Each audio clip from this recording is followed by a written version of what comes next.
Ang gabi dito mga ka-tropa.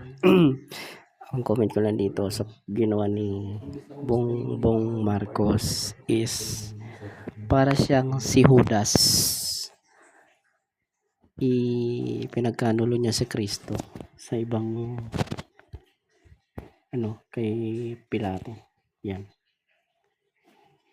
So nakakabuisit, di ba? Dapat yan si Judas ihulog sa bangin kasama ng mga pilak. Sabagay, nagbenta na siya ng ginto kaya nangyari dito, ginawa niya kay PRRD.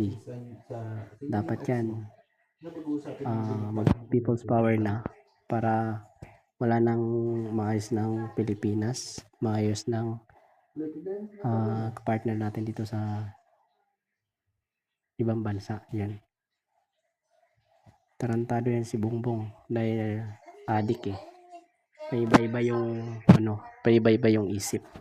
Mayroon yung pagkaganyan ng presidente natin kasi paka-addict. Yan lang comment ko dito. Sana mapanood nyo lahat. Magandang gabi sa inyo lahat. Meron tayong Judas sa Pilipinas. Yan ay si Bongbong Marcos.